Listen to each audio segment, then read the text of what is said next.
Et voilà, et il nous est dit, dans Apocalypse chapitre 8, du verset 1, on va commencer. Quand il ouvrit le 7e sceau, il y eut dans le ciel un silence d'environ d'une demi-heure. Je vis les 7 anges qui se tiennent devant Dieu. 7 trompettes leur furent données. Un autre ange vint se placer sur l'autel. Il tenait un encensoir d'or. On lui donna beaucoup d'encens pour qu'il l'offre avec les prières de tous les saints sur l'autel d'or, devant le trône. La fumée de l'encens monta de la main de l'ange, car les prières des saints devant Dieu. L'ange prit ensuite l'encens, le remplit de feu de l'autel, et le jeta sur la terre. Il y eut des tonnerres, des voix, des éclairs et un tremblement de terre.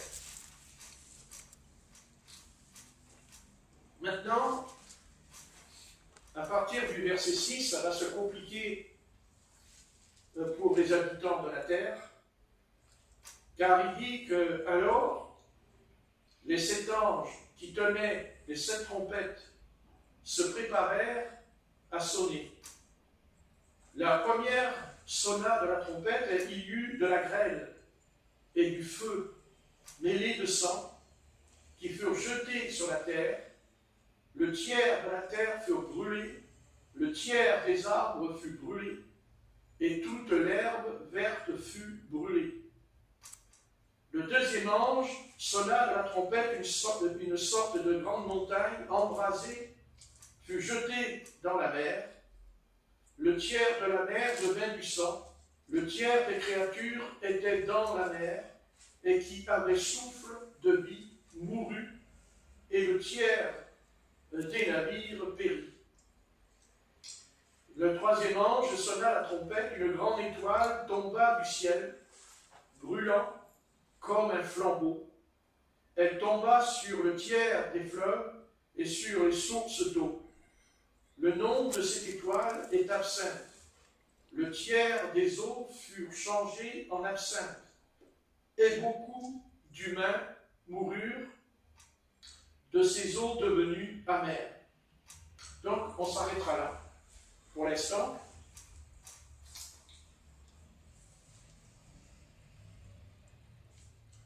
Donc, avant que le Seigneur en vienne à ouvrir les sceaux et à faire sonner la trompette, il y a d'abord une demi-heure de silence dans le ciel.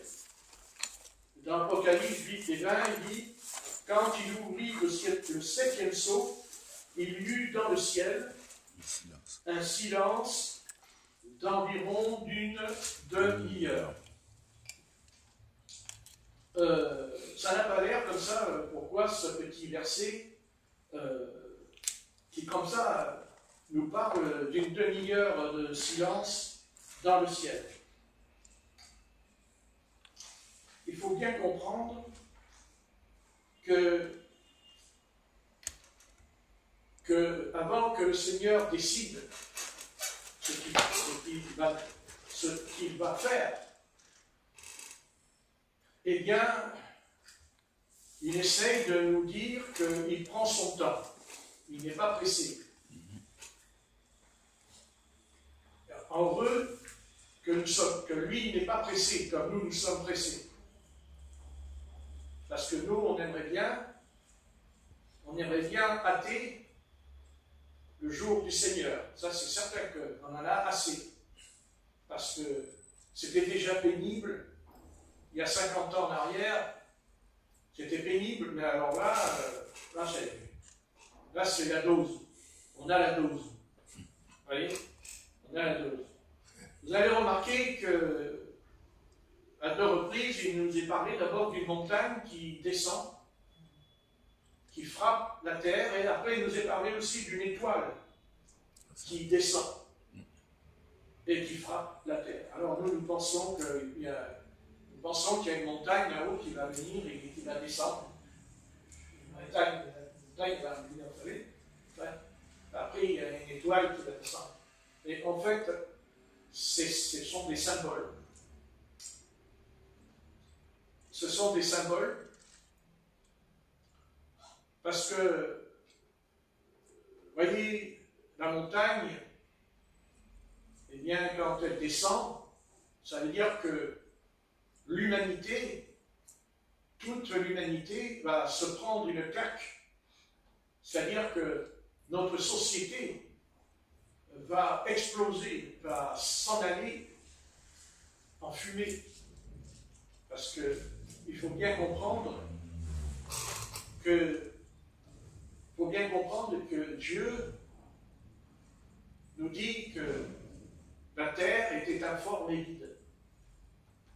Parce que quand Dieu dit que la terre était informe et vide, c'est parce que Dieu a d'abord créé l'abîme. Parce que dans la parole, il y a l'abîme. Il y a vraiment l'abîme. Et vous voyez, du sein de l'abîme, vous savez, on sait tous que dans notre vie, il y a des hauts et des bas. C'est-à-dire que dans notre vie, on peut monter, c'est-à-dire on est en bonne santé, on manque de rien, on est vraiment au sommet, mais Dieu nous rappelle que, vous voyez, que Adam et Ève ont chuté. Il y a une chute et même un suicide. Parce que je pense que Adam, surtout Adam, s'est suicidé.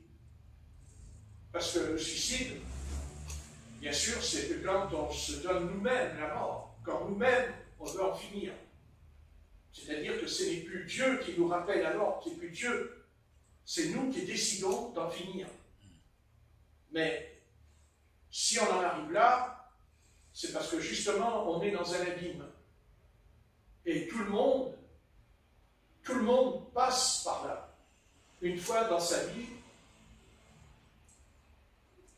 Mais il y a aussi des êtres qui malheureusement tombent dans cet abîme dès leur naissance, dès leur départ. D'autres vont tomber peut-être quand ils auront 50 ans, puis après quand on a 80 ans, alors là carrément, c'est la pente. Mais c'est pas parce qu'il y a un abîme qu'il faut bien comprendre que dans cet abîme, c'est-à-dire dans nos vies, parce que dans tous, nous avons connu dans nos vies cet abîme. Tous, nous sommes tombés, nous avons chuté, et même des fois on s'est dit on ne pourra jamais y remonter. Alors, quand on n'arrive pas à y remonter, on dit je vais en finir, parce que comme ça, je suis tranquille. Mais non, pas du tout. Parce que si on croit que parce qu'on va sauter la vie, que tout est terminé, c'est une erreur. C'est une erreur. Parce que nous ne sommes pas seuls, loin de là. Il ne faut pas croire qu'il n'y a que notre monde qui existe. Il y a un autre monde. Ça, c'est sûr. Et s'il n'y avait pas un autre monde, alors pourquoi il nous est dit qu'il y a des anges? Et il n'y a pas que des anges. Parce que s'il n'y avait que des anges, il n'y aurait plus d'abîme. Vous voyez? Mais il y a aussi des démons.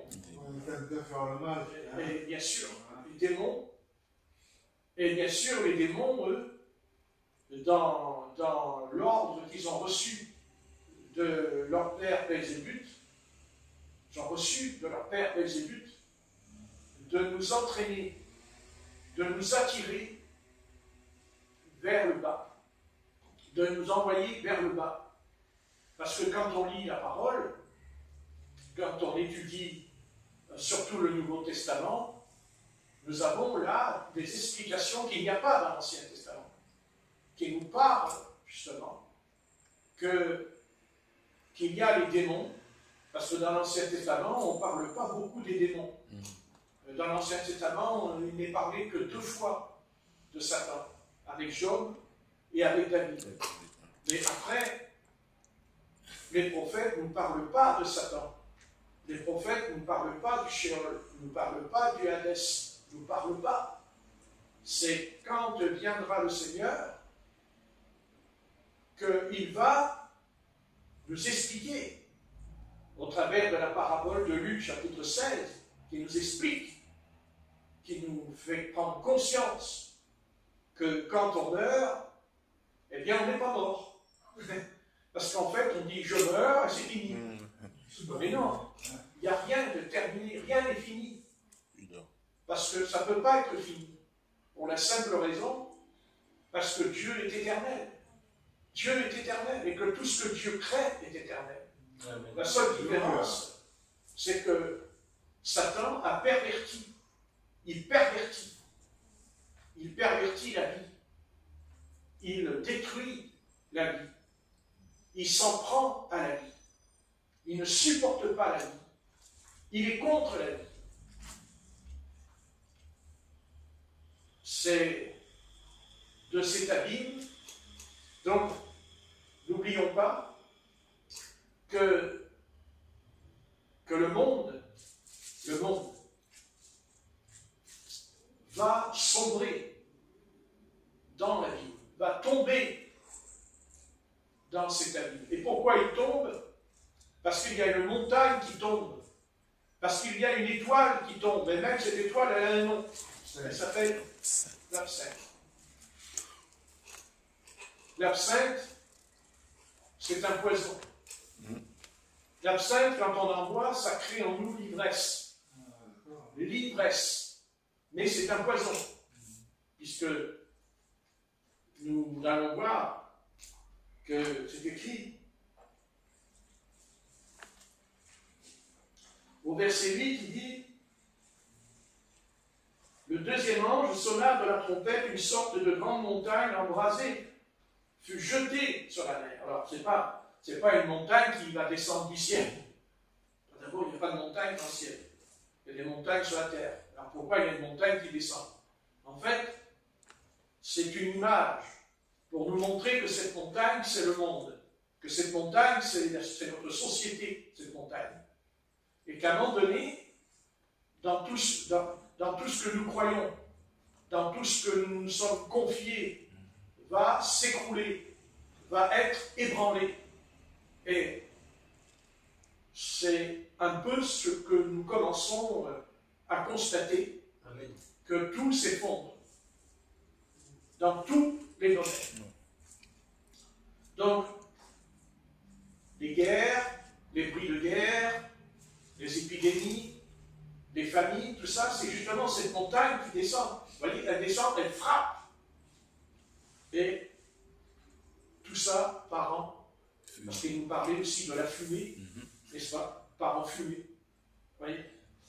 Et bien sûr, il dit, tomba du ciel, et le troisième ange sonna la trompette, une grande étoile. Après, au verset 10, et il dit, une grande étoile. Vous voyez? Il dit, le troisième ange sonna de la trompette, une grande étoile tomba du ciel, brûlant comme un flambeau. Elle tomba sur le tiers, là, et beaucoup d'humains. Voilà. Donc là, ce n'est pas la même étoile que nous allons lire maintenant dans l'Apocalypse au chapitre 9. Apocalypse chapitre 9.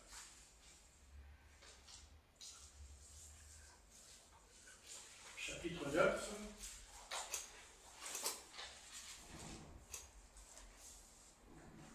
Et à partir du verset 1 à 2.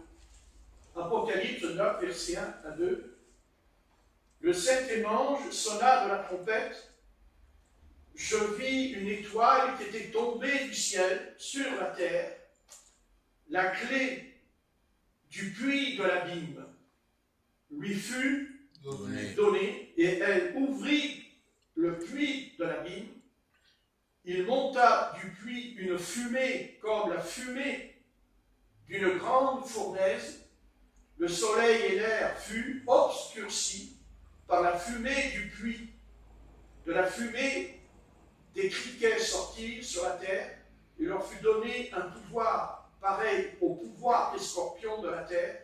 Il fut donné de ne pas faire du mal à l'herbe et à la terre, ni à aucune verdure, ni à aucun arbre, mais seulement aux humains qui n'ont pas sur le front le sceau de Dieu. Il leur fut donné de ne pas... Voilà. Donc ici, il parlait d'une étoile qui tombe. Et cette étoile, aussi, elle a un nom, elle s'appelle l'absinthe. L'absinthe. Donc, ce n'est pas une étoile aussi qui va tomber du ciel, mais c'est une image que cette étoile, parce que nous savons que l'étoile, dans la Bible, représente toujours un messager, un message. Hein, l'étoile, c'est un message. Hein, quand le Seigneur est venu, il est dit qu'il y a une étoile dans le ciel qui est apparue, et cette étoile s'est déplacée, et nous savons que les astrologues de Babylone ont suivi cette étoile. Vous voyez? Donc là aussi, ça s'écroule, il y a tout qui part en fumée. Donc, je voulais simplement vous avertir qu'il va falloir bien le comprendre et bien se préparer, qu'il va y avoir un grand changement. On va rentrer dans un grand changement. Il va y avoir un bouleversement, pas dans le sens qu'une étoile va nous tomber sur la figure, mais que justement, la société va s'écrouler. Les nations vont s'écrouler. Le système va s'écrouler. Et ça a commencé par les épidémies, par la guerre, par tout ce qui est en train de se passer en ce moment, qui est en rapport avec la prophétie du Seigneur dans Matthieu 24 et dans Luc 21, où il nous explique, en nous expliquant, parce que quand le Seigneur nous explique que vous entendez parler de guerre et de bruit de guerre, et ceci, tout ce qui est écrit, tout cela ne va pas s'accomplir, est en train de s'accomplir, c'est quelque chose qui va augmenter. Vous voyez, d'abord il dit un bruit, et tout à l'heure nous avons lu, il y a un silence. C'est un peu comme Josué. C'est comme Josué.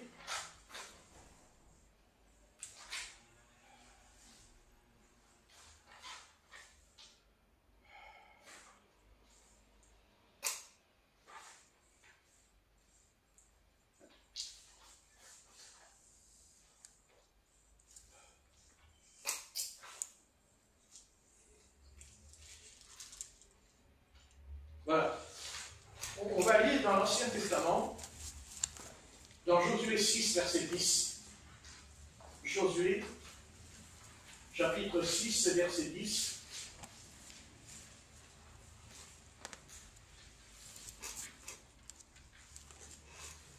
Après le terme. Bien. Yes. Il y a l'examen de théologie là. Donc, chapitre 6. Et on va lire au verset 10.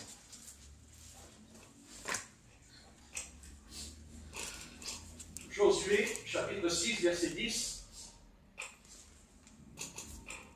Josué avait donné cet ordre au peuple: vous ne lancerez pas d'acclamation, vous ne ferez pas entendre votre voix, et il ne sortira pas une seule parole de votre bouche jusqu'au jour où je vous dirai: lancez une acclamation, c'est-à-dire un cri, parce que dans d'autres versions il dit un cri. Alors vous lancerez un cri, voyez, vous lancerez un cri. Le coffre du Seigneur, c'est-à-dire l'arche de l'Alliance, c'est le coffre, voyez, du Seigneur, fit le tour de la ville. Il tourna une fois, puis ils rentrèrent au camp et y passèrent la nuit. Voilà. Donc, ici, Josué a dit au peuple d'Israël de ne pas faire de bruit, de rester dans le silence, de ne pas pousser de cris, mais qu'au 7e jour, à la voix de la 7e trompette, ils vont crier. Et les murailles de Jéricho tombent. Elles tombent parce que le peuple de Dieu va rester dans le silence. Voilà, il reste dans le silence. Et ce silence, nous le vivons en ce moment. C'est un silence pesant. C'est un silence où Dieu n'intervient pas. Où Dieu, pour l'instant, n'intervient pas. On aimerait bien qu'il intervienne, mais il reste là en observateur. Il observe la conduite de chacun d'entre nous. Car ce qui intéresse énormément Dieu, c'est ma conduite, c'est mon comportement. C'est très important de bien comprendre, de bien se conduire, de ne pas mentir, de ne pas chercher.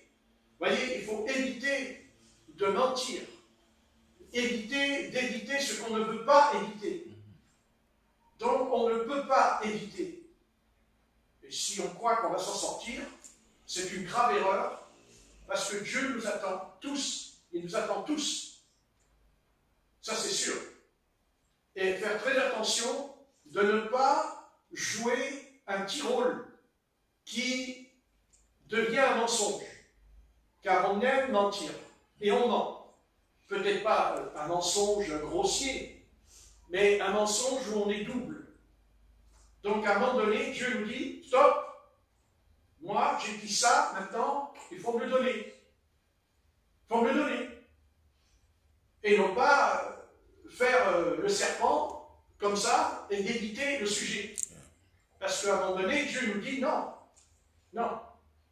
Voilà, à un moment donné, si on dit à quelqu'un, j'aimerais que tu me donnes ça et ça, et que nous, on va essayer de détourner la chose, ou de ne pas la donner, la chose, pensant que peut-être la personne n'est pas oubliée, que la personne va oublier, elle va plus y penser.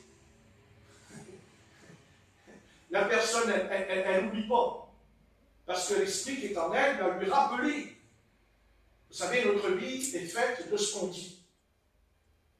Notre vie, c'est ce qu'on dit, et ce qu'on dit, c'est ce qu'on fait. Et il y a l'effet, les effets, et il y a aussi ce qu'on a dit. Et quand on a dit quelque chose, il ne faut pas changer d'avis, il faut le faire. Parce que si on change d'avis, à partir de là, c'est que déjà on est double. On a une double nature en nous. Alors ça, on sait que le monde a une double nature, ça on le sait. Mais il faut faire attention que nous qui sommes convertis, attention de ne pas aussi nous avoir une double nature. Que si on rentre dans une configuration d'effet, et qu'à un moment donné, là, on s'aperçoit que ça ne nous arrange pas trop, là, on va essayer de noyer le poisson. D'accord, essayer de noyer le poisson. C'est-à-dire que on va venir vers la personne et puis on fera comme si rien n'était, quoi. C'est oublié, quoi. Ça m'arrange. Mais Dieu, lui, n'est pas d'accord. Dieu, lui, n'est pas d'accord. Et s'il n'est pas d'accord, ça veut dire qu'il va nous entreprendre. Et ça ne va pas aller. Donc tâchons de ne pas jouer la comédie, parce que vous savez, on est tous des comédiens, hein, parce que j'en sais. Vous savez ce que je sais. Qu'est-ce qu'il y a comme comédie? Et surtout dans le peuple du Seigneur, il y a une comédie énorme. Une double nature, un double jeu. Vous voyez? Et c'est ça qu'on n'aime pas, finalement. Parce que si les hommes ne veulent pas venir au Seigneur, c'est qu'il y a une raison. Et il y a une raison. Parce que pourquoi les hommes sont capables de venir vers les dieux? Pourquoi ils sont intéressés vers les dieux, non vers les dieux? Pourquoi l'homme est attiré comme l'aimant qui attire un clou? Vous voyez? Et l'homme, il va toujours, il dit, il n'y a pas de Dieu, mais il va prier, adorer les dieux. On ne sait pas pourquoi. Voilà. Ouais, même une médaille. Et une médaille autour du cou. Et disent, la médaille, elle me protège. La médaille, elle est avec moi. Vous voyez? Enfin, la médaille, vous la jetez dans le feu et puis il n'y a plus rien. Vous voyez? Donc, pourquoi l'homme ne veut pas venir vers Dieu? Parce qu'il ne veut pas, être dévoilé. Il ne veut pas être mis à jour. Amen. Il ne veut pas. D'abord parce qu'il a peur, parce qu'il ne faut pas croire. L'homme est un trouillard. L'homme est un homme qui a peur. Voilà. Tous les hommes ont peur, même les plus costauds. Parce que quand ils sont placés devant la réalité, parce que ce n'est pas ceux qui parlent bien, ce n'est pas ceux qui font beaucoup de choses qui ne sont pas... Non, pas du tout. C'est souvent ceux qui font beaucoup de choses qui sont faux. Parce qu'ils essayent de masquer ce qu'ils sont. Et, vous voyez, c'est pour ça qu'on est un peuple faux. Dès l'instant que nous sommes faux envers notre prochain, nous sommes faux envers le Seigneur. Nous ne sommes pas droits. Il faut arriver à comprendre que les voies du Seigneur sont droites, mais elles sont étroites. Elles sont droites, mais étroites. Et c'est parce qu'elles sont étroites qu'elles sont droites. Parce que quand elles sont larges, elles ne peuvent pas être droites. Amen. Puisque c'est large. Large, ça veut dire que j'ai de l'espace pour faire tout ce que je veux, puisque j'ai un espace. Mais quand on suit le Seigneur, cet espace va se rétrécir. Il rétrécit. Non pas dans le ciel, il rétrécit sur la terre. Il rétrécit. Vous ne pouvez pas faire autrement. Si on veut suivre la Bible, suivre ce qui est écrit dans la Bible, c'est pas possible. Le chemin est étroit, Amen. mais le chemin est droit. C'est pas possible. Vous voyez? Parce que si Dieu nous a donné l'Esprit Saint, si Dieu nous a donné le Saint-Esprit, c'est pour se laisser conduire par lui. Votre Paul nous dit autrefois, nous étions conduits. Il dit, nous étions conduits par les rudiments de ce monde. C'est le monde, c'est cet esprit du monde. Voilà, c'est ça que le peuple de Dieu, comme le peuple d'Israël et aujourd'hui l'Église, se retrouve exactement dans la même citation que le peuple d'Israël. La même. C'est-à-dire dans la rébellion. Il y a des millions de Juifs qui se réclament de l'Éternel et il y a aussi des millions de chrétiens qui se réclament de l'Éternel. Qui disent « j'appartiens au Seigneur ». Mais on ne peut pas appartenir au Seigneur et se retrouver dans un chemin large, dans un chemin facile. Celui qui veut suivre le Seigneur, c'est pas possible. Ce n'est pas possible. On suit le Seigneur. Le chemin est étroit. Le chemin est rétréci. Le chemin, c'est un chemin de dépouillement. De dépouillement. C'est un chemin où on va perdre. On y perd. On ne perd. Attention. Jésus dit que pour avoir la vie éternelle, il faut perdre. Car il dit, celui qui perdra sa vie, Amen. la retrouvera. Mais pour la vie éternelle. Amen. Mais il ne dit pas, tu as la vie éternelle, tu appuies sur un bouton, et puis tu as la vie éternelle. Et tu continues à vivre dans le monde. Non.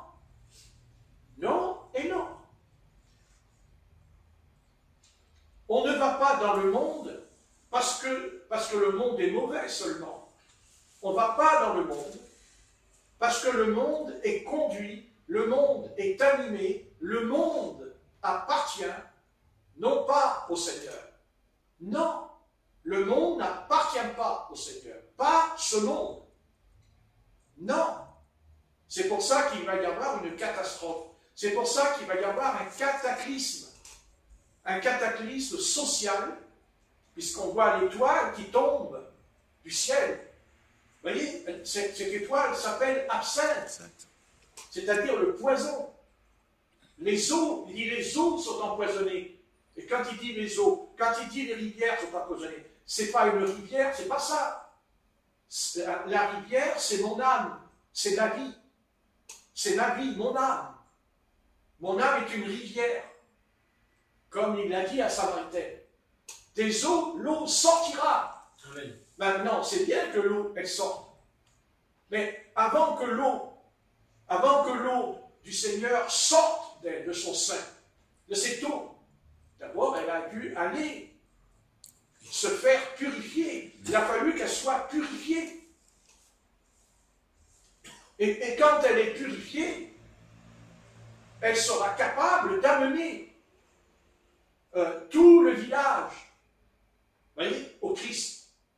Vous voyez, ils sont, comment on dit, ils ont été le chercher. Christ n'a pas été dans le village. Non, ils sont venus, vous lirez. Ils sont venus le chercher. Amen. Ils ont voulu qu'il vienne. Parce qu'ils ont vu. Ils ont vu un témoignage qui a bouleversé tout le village, on va dire, qui a bouleversé le monde, qui a bouleversé la société dans laquelle vivaient. Vous voyez? C'était tellement... cette femme, cette Samaritaine, vous imaginez un peu le genre de vie et d'accusation qui était sur elle. Le Seigneur lui dira, tu as eu 5 maris. 5, il lui a dit. Rendez compte, 5. Vous voyez ce que je veux dire? Oui. Bien sûr, il y a des choses dans la Bible qu'on ne peut pas tout comprendre. Évidemment, marquez si elle a eu 5 maris et que les maris l'ont quittée, c'est qu'ils n'avaient pas trop d'amour pour elle. C'est qu'ils n'avaient pas trop d'amour pour elle. Parce que, excusez-moi, quand on aime son épouse, normalement, on ne la quitte pas. On est bien d'accord. Oui. Il faudrait quand même être clair. Maintenant, il y a dans la Bible des contradictions. Ça, c'est sûr. Il y en a une, en tout cas, qui est énorme. Je l'ai lu tout à l'heure. Nous avons un homme dans la Bible qui s'appelle Jacob. Il est intéressant, ce Jacob. C'est très intéressant, Jacob. Très intéressant. Et alors, Jacob, il arrive chez Laban, et puis là, il y a 2 femmes devant lui. Il y en a 2. Il y en a 2. Et il nous dit qu'il en aimait une plus que l'autre. Elle s'appelait Rachel. Voilà. Il aima Léa, mais sa Rachel, Rachel. Voilà, Rachel. Bon. Il s'est dit, chouette, moi j'aime Rachel. Il lui a dit, tu vas donc travailler 7 ans, et au bout de 7 ans, tu l'auras. Bon. Manque de peau, il ne l'a pas eu. Il a eu Léa. Bon, bien. Maintenant, Jacob, lui, c'est un homme un peu spécial, parce que, bon, lui, il n'a pas eu qu'une femme. Lui, non. Lui, il a eu le privilège, que voilà, il va donc se mettre en colère. À un moment donné, il se met en colère contre Rachel, parce que Rachel, elle vient vers lui et lui dit, non, viens ici, moi je n'ai pas d'enfant, moi je veux un enfant, tu vas me donner un enfant. Et Jacob, il en a marre, il dit, tu me casses les pieds, ça suffit, est-ce que c'est de ma faute, il dit. Il faut t'en prendre à Dieu, pas à moi. Est-ce que moi je peux donner la vie? Bon, à un moment donné, Rachel, elle a dit, mon mari a raison. C'est vrai. Il peut faire l'amour avec moi pendant des heures. Enfin, je ne sais pas s'il faisait pendant des heures, j'en sais rien. Mais en tout cas, en attendant, Rachel, elle regardait le ventre, elle regardait son ventre, et elle se levait le matin, elle disait, chérie, tu m'as fait des bisous, maintenant je regarde mon ventre, et mon ventre il est toujours plat. Ah, bon. Et alors, comme elle a vu que Jacob s'est mis en colère, car c'est écrit, il se mit en colère. Étonnant, hein? Il s'en avait marre, hein? Ouais, parce que c'est peut-être pas la première fois qu'elle lui a dit. Alors, à un moment donné, mais ça, vous savez, c'est l'intelligence des femmes. Parce que les femmes, elles sont plus intelligentes que les hommes, quand même. Hein? Faut pas croire, hein? Ne les sous-estimez pas, hein? Attention, parce que quand on dit le sexe faible, Il faut voir, hein. Faut voir. Il faut étudier ça de près. Là, je vois qu'il y a une voix qui a dit... Donc, il faut étudier ça. Et à un moment donné, elle dit, ben, écoute, tu vas aller vers une concubine, et puis tu pourras coucher avec elle. Ah, Jacob, il a dit, bah oui, bon, après tout, hein, on va pas se gêner, hein, puisque c'est la femme qui me dit que tu peux y aller. Et il va y aller. Et il aura un fils. Non pas de Rachel, de l'autre, mais il a eu, et puis ça recommencera. C'est très intéressant, ça. Vous voyez, ça recommence. Voilà, c'est intéressant. Une femme qui dit à son compagnon, ben, écoute, je ne peux pas avoir d'enfant, ben, vas-y. Ça, c'est à la mode. Hein? À la mode. Mais ce que je suis en train de dire là, c'est qu'il faudrait poser la question à notre génération, à notre société, surtout dans notre pays, que nous avons là Rachel qui a en elle un profond désir d'avoir un enfant, à tel point qu'elle s'en prend à son mari en lui disant mais c'est ta faute, et j'ai pas un enfant. Vous voyez? Et c'est des femmes porteuses. C'est-à-dire que ça combat l'avortement, ça démolit l'avortement, ça prouve que l'avortement est un grave délit, un grave péché dans la nature même du Créateur. Parce que Jacob, il dit, est-ce ma faute? Est-ce que c'est ma faute? Est-ce que c'est ma faute à moi? Mais moi, qu'est-ce que j'ai fait? Qu'est-ce que je t'ai fait? Tu es en train de me jeter par terre parce que tu ne peux pas avoir un enfant. Mais moi, j'ai plus rien, moi. J'ai plus rien. C'est pas le problème, c'était pas moi. Et d'ailleurs, ce n'était pas lui, puisqu'il aura un enfant. D'accord? Donc le problème, c'était Rachel. C'était elle, son problème. Et vous voyez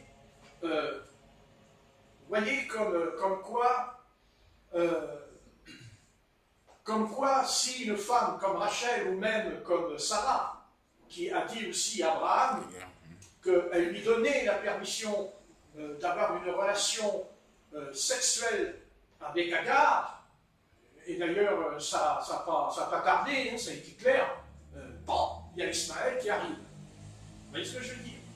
Donc, ça montre qu'une femme, elle peut aller au-delà même de l'amour pour son mari, pour son compagnon, quand elle voit qu'elle ne peut pas enfanter, qu'elle ne peut pas avoir un enfant. Et alors qu'aujourd'hui, il y a je n'ai pas dit des milliers, mais des millions de femmes qui ont un bébé dans le ventre et qui le tuent. Qui le tuent. Alors que c'est tout le contraire dans l'Ancien Testament. Et Dieu n'a pas dit à Jacob qu'il a péché. Il ne lui a pas dit tu as péché, tu as transgressé quand tu as été avec l'autre. Non. Non. Parce que Jacob a accompli ce que Dieu voulait, c'est-à-dire 12 tribus, pour fonder le fondement d'une nation qui s'appelle Israël. Vous voyez, ça aurait été mieux, ça aurait été parfait si ça aurait été Rachel. Mais non. Vous voyez, et ce qui est même étonnant, c'est la conception de ces femmes à l'époque, parce que l'autre femme, elle ne refuse pas, elle ne dit pas, oh ben non, pour qui on me prend là? Oh voilà, on fait l'amour avec moi, puis moi j'aurai un bébé. Mais allez dire ça aujourd'hui, vous vous rendez compte, vous? Eh bien, ça démontre qu'une femme, c'est tellement important, une femme, c'est tellement précieux, une femme. Il n'y a pas de mots, il n'y a pas une réponse à donner aux femmes. Parce que, malgré, puisque Paul nous dira que dans cette journée tragique, il dit que ce n'est pas Adam qui a été séduit. L'apôtre Paul dit que c'est la femme qui a été séduite, dit l'apôtre. Et d'ailleurs, même il lui dira, je ne permets pas à la femme d'enseigner, ni de prendre l'autorité sur l'homme, et même il dit que la femme, si elle veut être sauvée, elle doit pratiquer la chasteté, elle doit pratiquer la sainteté. Elle dit que si elle est mariée, elle doit élever ses enfants. Si elle est veuve, elle doit avoir un témoignage pour être inscrit sur le livre, vous lirez, dans Timothée. Vous voyez? Et aujourd'hui, la femme aujourd'hui n'est plus une femme. Parce que la femme, quand on dit une femme, tout de suite l'homme, lui, quand on dit la femme, il pense à son plaisir. Il pense que la femme est un objet de plaisir. Il se dit c'est un objet. Un objet. Vous voyez? Voilà. Il n'y a que quand il est malade que la femme n'est plus un objet. Ah, ouais. Vous avez des hommes qui sont méchants. Mais quand il est bien malade, je ne sais pas pourquoi, dans le lit, son mari, il est gentil d'un coup. Et puis une fois qu'il est guéri, alors là, il est plus gentil. Et ce que je vous dis, je l'ai vécu. Moi, je me rappelle, mon père, il était terrible. Et quand il tombe malade, alors là, ma mère, c'était un ange. Hein? Il préparait les tisanes, il préparait les médicaments, il était couché par terre. Non, parce que quand une femme est malade, elle reste debout. Et quand un homme est malade, c'est la fin du monde. Le gars, il n'en peut plus, non. Il peut même pas se laver les dents, dis donc. Un homme qui est malade, il est complètement il est KO. Mais pas une femme. Une femme, non. Une femme, elle peut être gravement malade, mais elle fera à manger, elle fera le ménage, même si elle est malade. Parce que Dieu n'a pas déshonoré la femme. Non, c'est faux. Au contraire, Dieu honore. Mais attention, qu'elle ne se pare ni de bijoux, ni de tresses, ni d'or, mais qu'elle s'habille décemment. Qu'elle soit habillée décemment. Décemment. Notre siècle est un siècle perverti à l'os. Parce que même encore au début du XXe siècle, il y avait encore des femmes qui étaient habillées avec des robes longues. On le voit dans les documents que nous avons. Nous voyons au XVIIIe siècle, les documents nous montrent. Vous voyez? Et d'ailleurs, au commencement, il n'y avait pas d'avion. Il y avait des montgolfières. On se déplaçait, on montait dans un ballon, le ballon il montait vers le haut, et puis vous faites une petite promenade dans le ballon. Enfin, quand il y a un oiseau qui tapait contre le ballon, la promenade, c'est comme l'étoile descend dans l'abîme, vous voyez? Et après, il y a eu l'avion. Mais quand on a commencé à faire l'avion, quand on a commencé à faire le train, quand on a commencé à faire l'automobile, fur et à mesure, nous constatons le monde qui va tomber dans la perversion. Et la perversion va commencer quand la femme va commencer à raccourcir sa robe, quand elle raccourcit sa jupe, quand elle enlève un morceau de sa jupe, et elle enlève un autre morceau, et elle enlève un autre morceau, et elle enlève, et elle enlève. Bientôt, ils vont marcher tout nus dans la rue, vous allez voir. Oui. Mais pourquoi elle enlève? Parce que c'est en rapport avec l'évolution du monde. Moi, je ne suis pas contre l'évolution. Pas du tout. Moi, je suis content d'avoir un frigo. Puis quand le frigo est en panne, je cours au magasin, surtout chez Darty, hein, la publicité, tiens. Donc, je vais chez Darty et je ramène un frigo, n'est-ce pas? Et puis, je n'achète pas n'importe quel frigo. Je prends un Brand, je prends un Thomson. Vous voyez? Eh oui. Et dans 30 ans, il est encore là. Mais comme il y a plutôt, et aujourd'hui, il y a toujours Brand et Thomson, mais le problème, c'est que le frigo, au bout de 5 ans, il claque. Parce que la fabrication, elle ne vient pas de chez nous, elle vient de la Chine. Parce que vous comprenez que les pièces qu'il y a en Chine, ce n'est pas les mêmes pièces qu'il y a en France. Évidemment. Vous voyez ce que je veux dire? Je veux dire par là. Je ne suis pas contre. Pas du tout. Mais on découvre que, fur et à mesure que, au début, l'automobile, vous voyez, elle roulait à 60 à l'heure, et après 100 à l'heure, et après, vous voyez ce que je veux dire? Plus ça va vite, plus le monde s'enfonce dans la perversité. Le monde s'enfonce dans le péché. Le monde s'enfonce dans le mal, dans le mal, dans le mal, dans le mal. Et vous savez ce qui est pire? Vous savez ce qui est pire? C'est que le monde va s'habituer. Va s'habituer. Et nous-mêmes, on s'habitue alors qu'on est contre. Alors qu'on est contre ces choses. Mais on s'habitue. Et c'est ça le poison. C'est ça le poison. C'est qu'on va rentrer dans l'habitude. C'est-à-dire qu'à un moment donné, on acceptera ce qui était inacceptable, peut-être il y a 20, 40 ans en arrière. Si on retournait 40 ans en arrière, et que nous voyons ce qui se passe ce soir, on ne l'aurait pas supporté une seconde, pas une seconde. Mais à l'époque, ça n'existait pas. À l'époque, on ne s'y attendait pas, on ne savait pas qu'on ferait rentrer la loi de l'avortement dans la Constitution, et que même que si le bébé il a 9 mois, on a l'autorisation de le tuer. Vous voyez ce que je veux dire? On n'a pas donné cette autorisation de tuer le bébé du jour au lendemain. Mais ça commence d'abord, toujours, parce que l'étoile, une étoile, montagne, vous voyez, elle frappe la terre. Elle frappe la terre. Et la terre est frappée. Et nous aussi, puisque nous sommes habitants. Nous sommes des habitants de la terre. Vous voyez? Quand Jésus est dans le désert de Judée, avant de commencer son ministère de Messie, il va rencontrer quelqu'un. Il rencontre quelqu'un. Et il ne rencontre pas n'importe qui. Il rencontre Satan. Il va avoir affaire à Satan.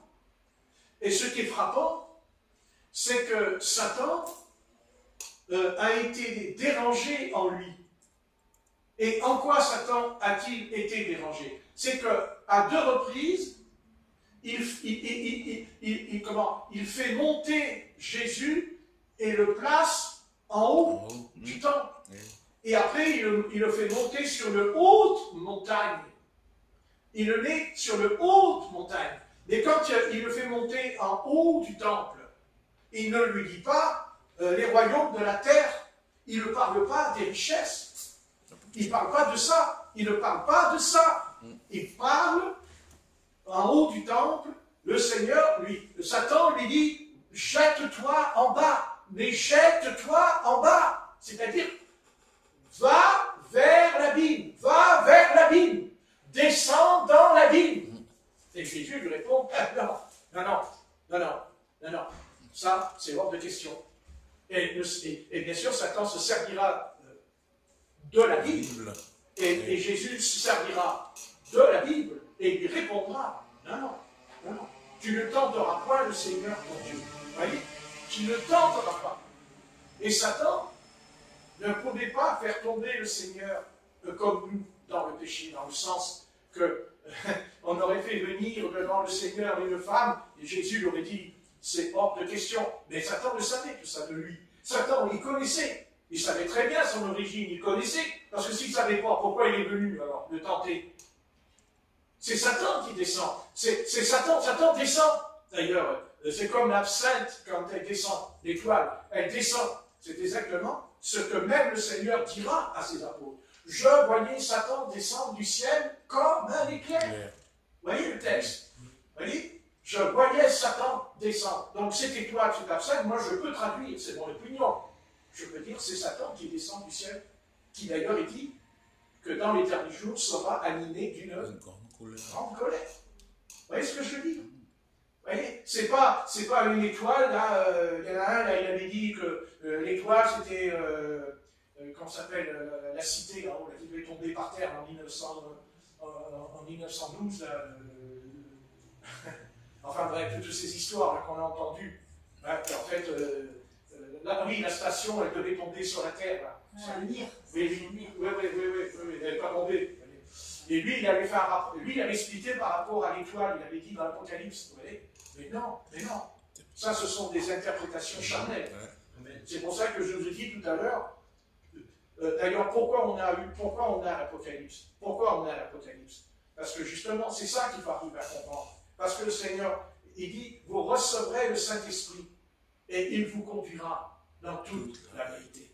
Donc, on ne peut pas comprendre l'Apocalypse si il faut que ce soit le Saint-Esprit qui, le Saint-Esprit ne va pas interpréter, il va révéler ce qui est caché. Car Apocalypse, c'est caché. C'est caché, l'Apocalypse. On ne peut pas comprendre l'Apocalypse. Ce n'est que le Saint-Esprit qui nous fait comprendre l'Apocalypse. C'est le Saint-Esprit. Vous voyez ce que je veux dire? Autrement, on va être confronté à des centaines d'interprétations qui vont nous conduire dans la confusion. Qui va nous conduire dans la confusion. Et la Bible dit que Dieu n'est pas un Dieu de confusion. Jamais. Dieu ne conduit pas dans la confusion. Dieu nous conduit pour qu'on arrive à comprendre son message. Un peu comme sur le chemin d'Emmaüs. Sur le chemin d'Emmaüs, il nous est dit à un moment donné qu'il y a les deux disciples qui rencontrent le Seigneur. Et ils expliquent, ils ne comprenaient rien. Ils n'avaient rien compris. Vous voyez, ils n'avaient rien compris. Absolument rien compris. Et le Christ qui va les enseigner. Et quand le Seigneur les enseigne, il dit, il leur ouvrira l'esprit. Il leur ouvre l'esprit et l'intelligence. Vous voyez? C'est comme aujourd'hui, il y a des chrétiens, ils ne sont pas intelligents.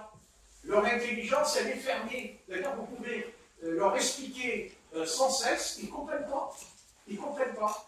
Non, non, ils ne comprennent pas. C'est la fuite en avant. Vous voyez ce que je veux dire? C'est la fuite en avant. Oui, bonne nuit. Donc, vous voyez? Vous voyez ce que je veux dire? Non, mais c'est vrai. Voilà. Donc, le Seigneur leur a ouvert les yeux. Il leur a ouvert les yeux, mais il leur a ouvert l'intelligence. Vous voyez ce que je veux dire? Il leur ouvre l'intelligence pour comprendre. Parce que nous pensons que nous avons compris. Et des fois, vous savez, on a compris des choses dans la parole et 50 ans plus tard, on relit le même passage et on a découvert qu'on n'avait pas compris. Amen. Parce qu'il a fallu plusieurs étapes en nous de maturité. Vous voyez ce que je veux dire? De maturité. Mais oui. Et quand ça cogne, ça cogne. Parce que quand l'enseignement est donné par Dieu, ça cogne. À l'intérieur de nous, il y a une sorte qui cogne dedans. Parce que ça heurte les démons. Parce que les démons, vous savez, il faut arriver à bien saisir. Je sais que je dis beaucoup de choses à ce soir, mais vous savez, j'en reviens au Seigneur quand il est transporté sur la montagne. Vous savez, Satan ne fait jamais rien, il ne fait jamais rien par hasard. L'adversaire est un être rusé, et ça on le sait, puisque c'est ce qui est écrit dans la Genèse, au chapitre 3, les choses sont claires, l'animal le plus rusé. Donc ça ne veut pas dire que les autres n'étaient pas rusés, le plus rusé. Donc les autres aussi, vous voyez. Donc il n'était pas seul. Voyez. Donc, alors, si un animal peut être rusé, qu'en est-il de l'homme? La seule différence, c'est que l'homme n'était pas rusé. Il n'y avait pas la ruse dans l'homme. Adam n'était pas rusé. Mais il y avait un animal qui était plus, vous lirez, plus rusé que les autres. Qui était malin plus que les autres. Et quand on parle du malin, nous pensons... C'est-à-dire que nous, quand on parle du serpent, on dit « Oh, le serpent, la vilaine bébête, là. » Oui, mais il n'a pas toujours été une vilaine bébête, le serpent. C'est ça qu'on n'arrive pas à saisir. C'est que Dieu, vous savez, Dieu ne nous a pas tout dit. Vous voyez? Et d'ailleurs, il y a un livre aujourd'hui qui commence à remuer un peu, qui remue, même dans le milieu chrétien. Il y a un livre qui est en train de ressurgir et qui existe, puisqu'on l'a en main, et qui d'ailleurs on n'a pas voulu l'introduire dans le canon biblique, c'est le livre d'Enoch. Et quand on lit le livre d'Enoch, qui a été découvert par des bédouins, des jeunes bergers qui ont découvert le livre d'Enoch, dedans il nous est parlé d'une société, il nous est parlé d'êtres qui, non pas qu'ils n'existent plus, mais Dieu les a enlevés, Dieu les a écartés de notre monde. Mais ça ne veut pas dire qu'ils n'existent pas. Attention, il faut être prudent, parce qu'il nous est parlé quand même des anges déchus dans l'épître de Jude, qui sont enfermés dans un abîme. Donc, je veux dire qu'il y a des anges, et puis il y a aussi des anges, mais déchus. Il n'est pas dit des démons, il n'est pas dit les démons. Il y a marqué les anges déchus, pas le démon. Donc, il y a des êtres qui ont existé qui ont existé au temps des Noé, qui ont existé au temps de Noé. Et c'est ce qui a valu le déluge. C'est ce qui a valu ce terrible déluge sur la terre. Dieu a voulu ôter, et on connaît le texte dans la Genèse, hein, il parlait des fameux géants de l'Antiquité. Il dit des géants, c'est-à-dire des êtres qui étaient 6 fois supérieurs, peut-être plus que ça, corporellement par rapport à un homme. Et ces fameux géants-là, leur origine était en rapport avec des rapports sexuels qui n'auraient pas dû exister dans la race humaine. Parce qu'il dit hein, que les fils de Dieu virent que les filles des hommes étaient belles et les prirent pour femmes. Alors on peut bien sûr penser que c'est peut-être des anges, ce que je ne crois pas. Moi je ne pense pas que les anges ont couché avec des femmes. D'abord parce que c'est Jésus qui le dit. Il dit que quand on est sauvé, quand on est là-haut, j'ai dit que les anges n'ont pas de rapport sexuel. C'est écrit dans Luc. Et on n'en aura plus, puisqu'il dit que là-haut, on ne prendra ni homme ni femme. Il n'a pas dit qu'il n'y aura pas de femme. Puisqu'il dit non, il y en aura. Béni soit Dieu qui aura nos sœurs. Dans le royaume des cieux, il y aura les sœurs. N'est-ce pas? Il n'y aura pas que des hommes. Amen. Pas que des hommes.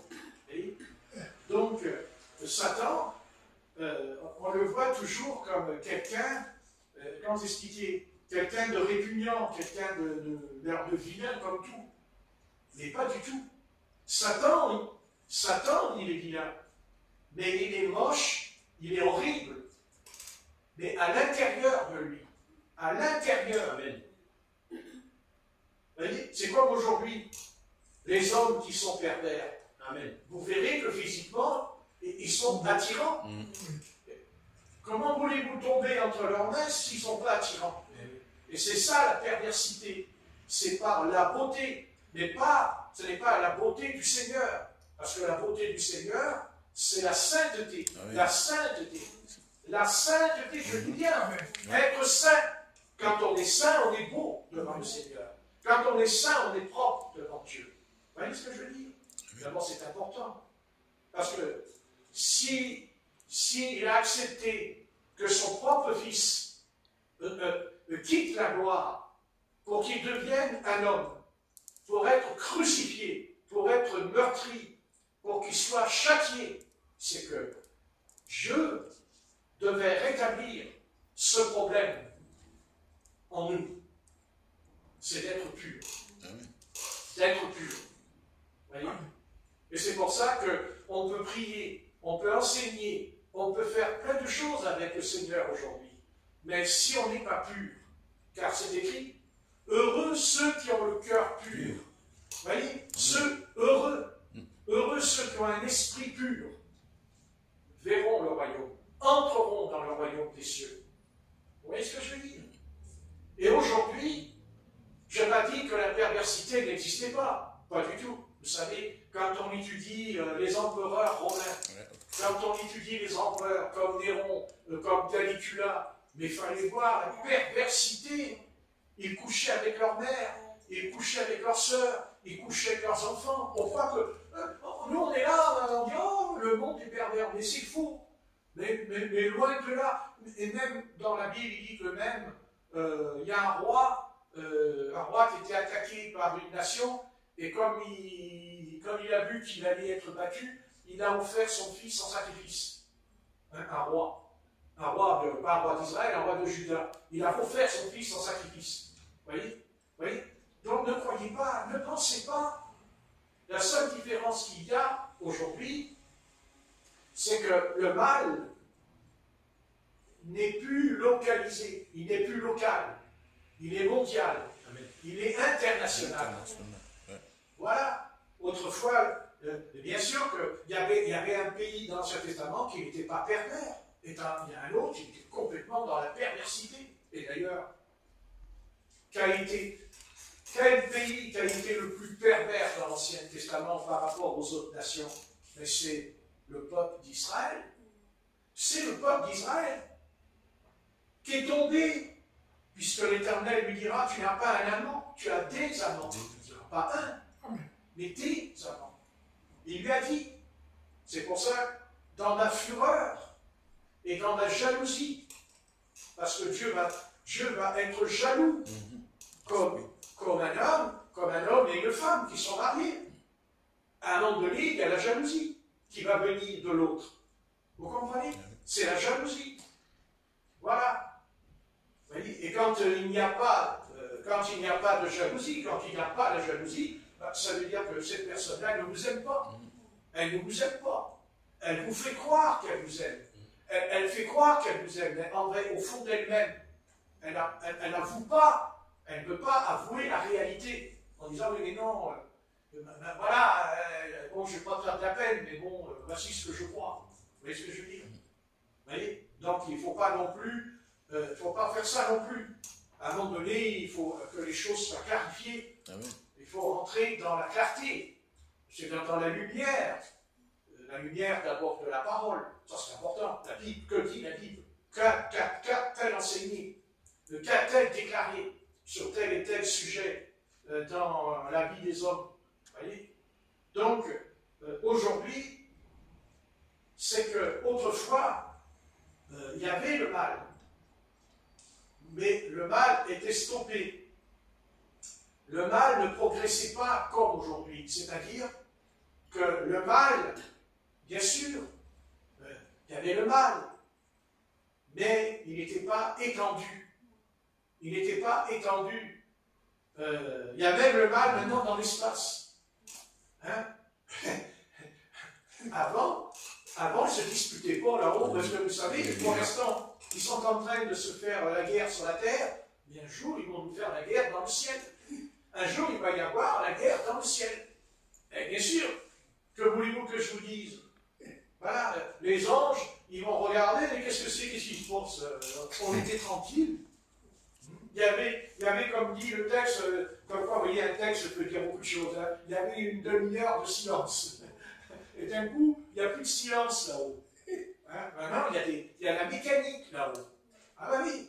Ben oui, maintenant, on entend là-haut le tournevis. On entend le marteau. Ça se prépare. Vous comprenez? Parce que c'est bien beau de monter là-haut. Mais il faut quand même des plombiers. Il faut des électriciens. Voilà. Mais en même temps, eh bien, là-haut, il y a quoi? Il y a aussi des bouteilles, il y a des barquettes, il faut qu'ils mangent, les gars, là-haut. Hein? Non, parce que, voilà. Donc, qu'est-ce qu'ils sont en train de faire? Ils sont en train de faire exactement ce qu'ils ont toujours fait, contaminer. Et l'étoile absinthe, c'est ça? C'est de contaminer. Et ça, peut-être que c'est l'esprit en moi qui fait, je ne sais pas, peut-être que c'est tellement contaminé là-haut que Dieu, il dit, allez, l'étoile descend. Parce que peut-être que le Seigneur en aura assez. Parce que Dieu, il dit, vous n'allez quand même pas me pourrir les étoiles, vous n'allez pas me pourrir mon ciel, comme vous avez pourri la terre. À un moment donné, parce que si Satan croit, parce que c'est ça qu'il veut, parce que Satan ne veut pas se contenter seulement de pourrir. Non, il veut pourrir là-haut. Et pourquoi? Parce qu'il y a deux choses pour lui, et deux choses qui le dérangent. Alors ça, c'est sûr. Déjà, il est dérangé sur la terre par l'Église. Parce qu'il faut pas oublier que l'Église, elle lui casse les pieds, elle le dérange, l'Église. Elle le dérange quand l'Église est réveillée, quand l'Église est vivante, évidemment. Voilà, parce que, bon, une Église, d'abord une Église qui est à la morgue, elle n'existe plus. Mais l'Église, elle n'ira pas à la morgue. Non, l'Église, elle a deux solutions, soit elle a la vie ou soit elle a la mort. C'est-à-dire, soit elle reste dans son cimetière, dans son caveau, et bien sûr, ceux qui sont dans le caveau, ils pensent qu'ils sont morts, mais ils ne sont pas morts. En vérité, ils ne sont pas morts, ils sont dans un coma. Puisque le Seigneur a dit, il n'est pas mort, Lazare, il dort. C'est intéressant, c'est très intéressant. Il dort. D'abord, bien sûr qu'il dort. Comment penser et croire qu'un mort est mort? Alors que l'apôtre Pierre, quand il monte dans la chambre, quand Dorcas est morte, il lui a dit, réveille-toi. Et elle se réveille. Et on sait que aussi, quand il y a le petit garçon qui est tombé de la fenêtre, n'est-ce pas? Et il a dit, il n'est pas mort car son âme est en lui. lui. Amen. Vous voyez ce que je veux dire? Ce que je veux dire. Ça veut dire qu'il y en a qui meurent, leur âme est partie, mais attention, le Seigneur peut dire à cette âme de retourner dans son corps. C'est ce qu'il a fait pour Lazare. C'est ce qu'il a fait pour Lazare. Puisqu'il était mort depuis 3 jours. D'accord? Et il a dit, son âme est retournée dans son corps. Et, tandis que le petit garçon, son âme n'est pas sortie de son corps. C'est pour ça qu'il lui a dit, il n'est pas mort. Et à Lazare, il lui a dit, il n'est pas mort, mais il dort. Vous voyez? Donc ça veut dire que quand on meurt, on ne meurt pas. Voilà. Parce que le mot mort veut dire séparation de toute communication avec l'extérieur. Voilà. Quand on meurt, on n'est plus en communication avec les gens qu'on a aimés. Voilà. Il y a une coupure, c'est fini. Comme un couple, il y a une coupure. Le mari meurt, son épouse perd son mari. Vous voyez ce que je veux dire? C'est ça, la mort. C'est une séparation. Et la mort qui est la plus terrible, c'est d'être séparé de Dieu. C'est d'être coupé de Dieu. C'est-à-dire de communion. La communion. La prière. Avoir la communion. On peut prier, mais ce n'est pas parce qu'on prie qu'on a la communion. Pas du tout. Ben, pas du tout. Les hindous, ils prient toute la journée, les hindous, en Inde. Mais ils n'ont pas la communion avec. Quand je dis Dieu, je veux dire avec le Saint-Esprit. Non pas la communion avec le Saint-Esprit. Qu'est-ce que vous croyez? Nous, quand on prie, on ne prie pas comme les catholiques, on ne prie pas comme... Ah non! Quand les catholiques y prient, ils ne sont pas en communion avec Jésus-Christ. Ils sont en communion avec des idoles. Quand ils prient Marie, ils ne sont pas en communion avec Marie. Non, non. Ils sont en communion avec Satan, qui a fait de Marie une idole. Qui a fait une idole. Mais Paul dit, il n'y a pas d'idole. Il y a les démons. Donc ils sont en communion avec les démons. C'est ce que Paul dit au sujet de la Sainte Seine. Il dit, quand vous prenez la Sainte Seine, je ne veux pas que vous soyez en communion avec les démons. Amen. Donc on peut prier, et on peut être aussi en communion avec un démon. Un démon de secte. Parce qu'il y a des sectes sur la terre. On peut être en communion avec les spirites, avec les médiums. Quand quelqu'un va voir un médium, il rentre en communion avec Satan. Parce que Satan, lui, il peut aussi révéler l'avenir. Il connaît. Satan, il connaît, il sait. Bien sûr. Amen. Bien sûr. Et le Seigneur aussi, il sait.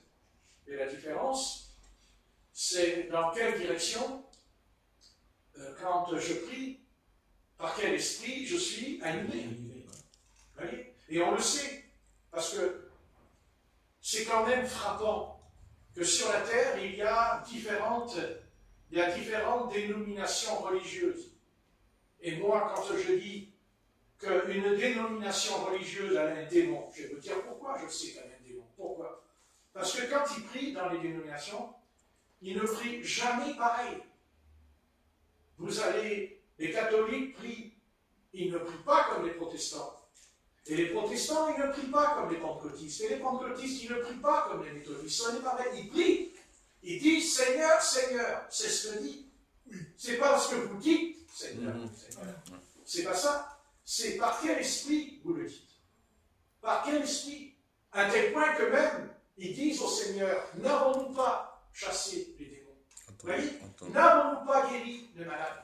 N'avons-nous pas fait des prodiges et des miracles en ton nom? Mais le Seigneur dit, retirez-vous de moi, je ne vous ai jamais connu. Quand il dit je ne vous ai jamais connu, il veut dire par là que quand je me mets en prière, le Seigneur ne me connaît pas. Parce que pour que je sois connu de Dieu, eh bien d'abord il faut que je reçoive l'Esprit de Dieu. Il faut que je reçoive le baptême, le don du Saint-Esprit. Car lui seul me met en communion avec l'Esprit. Je suis en communion parce que je ne suis plus accusé. Je ne suis plus accusé par mon péché. Parce que mon péché a été effacé. Mon péché est ôté. mais c'est parce que j'ai la communion. Et la première fois que je suis rentré en communion, c'est quand je me suis repenti, quand je me repens. C'est la clé du salut. C'est mon salut parce que je me repens. C'est-à-dire parce que je reconnais que j'ai péché. Je reconnais que j'ai violé la loi. J'ai violé la loi qui a été donnée, promulguée par les anges sur la montagne du Sinaï. N'est-ce pas? C'est ça, la confession. C'est que j'admets que non seulement j'ai violé la loi, j'ai violé la Constitution, n'est-ce pas? J'ai violé cette chose. Alors j'ai besoin de me repentir. J'ai dit, j'ai besoin. Car pour faire attention, c'est que quand on agit de la part du Seigneur en nous, c'est toujours parce qu'on en a besoin. Et si on n'en a pas besoin, et même si on le fait, on a reçu un esprit religieux en nous. Religieux, c'est religion en nous. Mais la religion ne sauve pas. C'est une personne qui nous sauve.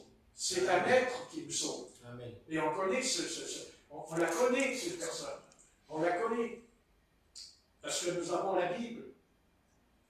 On la connaît. Comment je peux connaître la personne qui m'a sauvé si je n'ai pas lu la Bible? Oui. Comment je peux savoir qu'il nous est né un sauveur dans la nuit? C'est la Bible. C'est elle qui m'enseigne. C'est elle qui m'éclaire. C'est elle qui nous ouvre les yeux. Et c'est pour ça que le grand malheur pour nous est, réfléchissez bien. Posez-toi bien la question, est-ce qu'aujourd'hui tu as lu ta Bible? Est-ce que tu as lu, même que tu l'as lié que 5 ou 10 minutes, mais tu as lu un passage? Peut-être que tu l'as lu et Satan est venu et t'a dit, non, laisse tomber, allez, va faire tes affaires. Parce qu'avec l'ennemi, vous savez, on a toujours quelque chose à faire avec lui. Ah non, ne pensez pas, Satan n'est pas un chômeur, hein, pas du tout. Hein. Ah non. Lui, il y a quoi faire avec lui. Hein. Quand on rentre dans son royaume, croyez-moi, et attention, parce que servir Satan, c'est l'attique. Hein. C'est l'attique. C'est-à-dire que pour nous, on est esclaves, mais pour les démons, c'est pire. Si vous croyez que Satan a de l'indulgence pour un démon, certainement pas. Certainement pas. Pas du tout. Non. Satan, il frappe les démons. Satan, il peut démolir un démon quand il ne lui obéit pas. Quand il n'a pas rempli la mission pour laquelle Satan l'a envoyé sur la terre. Ne jamais l'oublier. Jamais. Si vous pensez qu'il n'y a que nous ou les anges qui auront des comptes à rendre, pas du tout. Pas du tout. Satan est un être, c'est un être qui croit être Dieu. Hein. Il ne cherche pas à être comme Dieu, il le croit. Et il le croit. Il le croit vraiment, vous savez. Ah oui. Et bien sûr que si Satan, on va dire le mot, si Satan est un roi, enfin il le croit, parce que lui il pense que c'est lui le roi des rois. C'est pour ça qu'il va venir sur la terre, parce qu'il y a aussi le vrai roi des rois qui va venir. C'est Jésus. Et lui, ça le dérange. Qu'est-ce que vous croyez? Que ce qui se passe dans le monde, vous croyez que c'est comme ça, le fruit du hasard? Mais bien sûr que Satan a toujours été en colère. Bien sûr, il y a toujours eu des guerres, mais là, cette fois, ce n'est pas la même chose. Ce n'est pas la même chose. Parce que il y a les guerres. Il y a la guerre en Ukraine, c'est-à-dire dans l'Empire romain. Parce qu'il faut bien comprendre que la Russie, elle est dans l'Empire romain, c'est l'Europe. L'Europe aussi, la Russie fait partie de l'Europe. La différence, c'est que ça s'appelle l'Europe de l'Est qui s'enfonce vers le nord. Vers le nord. C'est pour ça qu'il dit le roi du nord. Hein? Le roi du Nord, c'est ce que dit le prophète Jérémie au chapitre 1. Il le dit. L'Éternel dit à Jérémie, que vas-tu, que vas-tu? Il dit, je vois une chaudière. Oui. Et il dit, une chaudière qui est renversée et qui fait couler du feu. Du feu. La chaudière sort du feu. Et là, le Seigneur dit à Jérémie, le roi du Nord, il viendra du nord la calamité. Ésaïe le dit. Il le dit parce que c'est arrivé déjà. Ah oui. Parce que ce roi du nord, par rapport à Israël, c'était Babylone. C'était le roi de Babylone. C'était Nebuchadnezzar qui est venu et qui a détruit Jérusalem. Vous voyez? Et oui. C'est ça qu'il faut arriver à comprendre. Mais la prophétie, elle n'est pas terminée. Elle n'est pas terminée. On peut entendre parler de la guerre en Ukraine, on peut entendre parler de la guerre. Là, il y a des guerres en Afrique, ils ne le disent pas, mais il y a des guerres en Afrique, sur ce continent. Voilà, il y a des révoltes. Il y a plein de choses aujourd'hui qui sont terribles. Mais il n'y a pas eu, comme il y a maintenant, quelque chose qui est différent. C'est-à-dire Israël. Ça veut dire Israël. Aussi. Ça veut dire le Proche-Orient. C'est-à-dire là où il y avait la Mésopotamie, la vie. Abraham, il était en Mésopotamie, il était en Irak. Amen. Hein? Et l'Éternel lui a dit, sors. Il a dit, sors. Il a dit, je te conduirai. Mais lui, il ne sait pas. Il sait pas. Il va obéir et Dieu lui dit, je te conduirai dans un bon pays. Hein? Et ce pays, on le connaît, parce que maintenant nous avons la Bible qui est aussi l'histoire. La Bible, ce n'est pas uniquement une histoire spirituelle, c'est historique. Ce sont des faits dont l'histoire, voilà, on ne peut pas faire autrement. Ouais, c'est comme ça. Voilà, quand on dit le Seigneur, ce n'est pas le Messie, on s'en fout ce qu'ils disent. Nous, on leur répond. Il y a l'histoire. Parce que l'histoire dit que c'est Flavius Joseph, à l'époque, qui a écrit ce qui s'est passé. C'est lui qui écrit, il écrit ce que Jésus a fait, les miracles, les guérisons, à tel point que Flavius Joseph, à l'époque, il disait, même Hérode et tout, il disait que Jésus était un magicien. Oui, mais oui. Mais c'est ce que diront les pharisiens. Ils disent que c'est un magicien, Jésus. Et même aujourd'hui, si vous interrogez des rabbins, vous verrez, ils vous diront, Jésus, c'est un magicien. Ils pensent que les miracles que Jésus a fait, c'était de la magie. Parce que les magiciens peuvent aussi faire des miracles. Mais bien sûr. Mais c'est écrit dans le livre des Actes. Au sujet de ce fameux magicien, là, pendant le réveil de Philippe. Il dit qu'il étonnait la foule. Il avait une puissance. Vous voyez? Mais après, il a été vaincu parce que Philippe avait reçu une puissance aussi, mais pas la même. Il avait reçu la puissance de l'Esprit, c'est-à-dire comme Moïse, avec le serpent, avec les 10 serpents de l'Égypte. L'Égypte, il y a des serpents aussi. L'Égypte, elle prend le bâton, elle le jette par terre, et il devient un serpent. Et d'ailleurs, quand l'Antichrist, c'est ce qu'il fera. L'Antichrist, quand il va venir, il fera ce qu'ont fait les magiciens d'Égypte. Mais bien sûr, il ne faut pas. Vous savez, quand l'Antichrist va comparaître, la Bible dit que c'est un faux prophète. Un faux prophète. Mais quand on dit prophète, quand on dit c'est un faux prophète, ça ne veut pas dire que c'est pas un prophète. Pourquoi on dit faux prophète? C'est parce qu'il est prophète. Et il est prophète, pourquoi? Mais parce qu'il a en lui un esprit surnaturel. Parce qu'il est habité par un esprit. La seule différence, c'est que cet esprit, c'est un démon. Et qu'un prophète du Seigneur, c'est l'esprit de l'Éternel qui est en lui.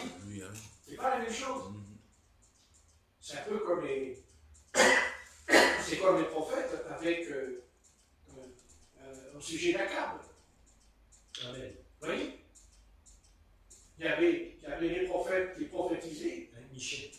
Ah oui, vous voyez? Voilà. Ils prophétisaient selon la parole du roi, parce qu'il mangeait à sa table. Parce qu'il mangeait à sa table. Qu'est-ce que je vous dise? Qu'est-ce que je peux dire de plus à tous ces pasteurs peut-être qui vont écouter ou de qu'est-ce qu'ils racontent? Ben, je raconte quoi? Pourquoi vous ne voulez pas venir à la vérité? Pourquoi vous ne voulez pas réformer? Qu'est-ce qui vous empêche de reconnaître qu'il n'y a pas de baptême? Pourquoi vous ne voulez pas admettre qu'il n'y a pas de baptême au nom du Père, du Fils et du Saint-Esprit? Pourquoi vous ne voulez pas le dire? Pourquoi vous continuez à dire que le baptême c'est au nom du Père, du Fils et du Saint-Esprit? Parce que vous dites que c'est le Seigneur qui l'a dit. Mais le Seigneur n'a pas dit ce que vous dites. C'est pas ce qu'il a dit. Non. Ou alors il se contredit. Parce qu'il a dit le contraire, l'apôtre Pierre, le jour de la Pentecôte. Votre Père n'a jamais dit baptiser au nom du Père, du Fils et du Saint-Esprit à la Pentecôte. Dans l'acte 2:38, il dit qu'il soit baptisé dans le nom de Jésus-Christ. Ce qui est logique. Et pourquoi c'est logique? Et parce qu'il a dit, en mon nom, je chasserai les démons. En mon nom, je imposerai les malades. Ah bon? Et il n'y a que le baptême. Il n'y a que dans le baptême que le nom du Seigneur n'est pas prononcé. Ah bon? Et c'est faux. Seulement, on ne peut pas comprendre. On ne peut pas comprendre Matthieu 28:19, parce que je l'ai dit tout à l'heure. Vous recevrez le Saint-Esprit, et il vous conduira toute la vérité. Donc, venez pas me chanter que vous êtes dans la vérité. Parce que le Saint-Esprit dit le contraire. Et comment je sais qu'il dit le contraire? C'est parce que c'est écrit dans la Bible. Amen. Si ce n'est pas écrit, on ne va pas dire ce qui n'est pas écrit. Nous, c'est écrit. Maintenant, montrez-nous à nous, c'est écrit aussi. Parce que la Bible dit que les chrétiens devraient examiner l'Écriture quand les apôtres prêchaient. Donc, à un moment donné, il faudrait savoir, se poser la question, par quel esprit je suis animé. C'est pas facile à comprendre. Hein? C'est pas compliqué. Quand le Seigneur est sur le chemin d'Emmaüs et quand il enseigne les deux disciples, écoutez, pour qu'ils comprennent, il a fallu que Dieu leur ouvre l'esprit et l'intelligence. On est bien d'accord, ils n'ont pas compris quand que Dieu n'a pas ouvert l'esprit et l'intelligence. Donc si on commence à lire la Bible avec d'autres raisonnements, ou peut-être parce qu'on va prendre les autres doctrines des autres églises, parce qu'il y a quand même un fait inquiétant, c'est qu'il faudrait m'expliquer pourquoi vous enseignez tous la même chose, vous vous dites Église de Jésus-Christ, parce qu'il se réclame du Seigneur Jésus-Christ, et en même temps, pourquoi vous faites, et même pourquoi vous croyez, non, parce que ce que je dis ce soir, ça n'a pas l'air comme ça, mais je n'ai pas d'ennemis dans la pièce. Je ne suis pas entouré par des adversaires, parce qu'ils ne sont pas là. Mais admettons qu'ils seraient là. Qu'est-ce qui se passerait là dans la réunion? Que va-t-il se passer dans la réunion? Il va se passer deux choses.